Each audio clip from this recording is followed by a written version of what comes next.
இப்போ நீங்கள் ஒரு கோலை ஃபிக்ஸ் பண்ணி ட்ராவல் பண்ணிகிட்ருக்கீங்க. அந்த ட்ராவல் ப்ராசஸ் வந்து ஸ்டக் ஆகாமலையும் ஃபெயில் ஆகாமலும் இருக்கணும்னா plan all the way to the end. எப்போவுமே எண்டிங் இஸ் வெரி இம்பார்ட்டன்ட். நீங்கள் எப்படி ஸ்டார்ட் பண்ணுறீங்க முக்கியம் கிடையாது, ஆனால் எப்படி எண்ட் பண்ணுறீன்னு ரொம்ப முக்கியம்.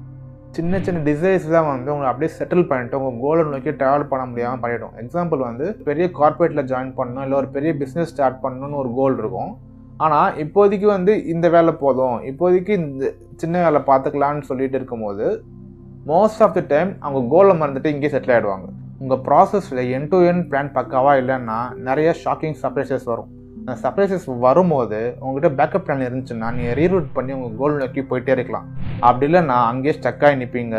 ஈவன் வேர்ஸ்ட் கேஸ் திருப்பி ஸ்டார்ட் பண்ணிட்டு ஆரம்பிக்கிற மாதிரி இருக்கும். ஒரு சின்ன கதை இருக்குது. ஒரு குளத்தில் 2 ஃப்ராக் இருந்துச்சா. சம்மர்னால அந்த குளம் வத்திட்டே வந்துச்சு. அப்போ அந்த 2 ஃப்ராகும் இன்னொரு இடத்துக்கு போகலான்ட்டு ட்ரை பண்ணிச்சுங்க. அப்போது ஒரு ஃப்ராக் வந்து ஒரு பெரிய கிணறை பார்த்துட்டு, இந்த கிணறுல தண்ணி ஏகப்பட்டது இருக்குது, இது வத்தவே வத்தாது, நம்ம இங்கே செட்டில் ஆகிடலாம் அப்படின்னு சொல்லிச்சான்.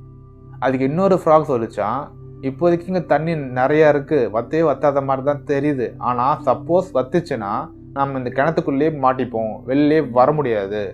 இதுதான் ஃபியூச்சரிஸ்டிக்காக எண்ட் டு எண்ட் பிளான் பண்ணுறது. இது ஒரு மாடர்ன் டைம் எக்ஸாம்பிள் வந்து 1990ஸ்லேருந்து அமேசான் வந்து பூம் ஆகும்னு வெயிட் பண்ணிட்டு இருந்தாங்க, அதுக்கு பிளான் பண்ணிட்டு இருந்தாங்க.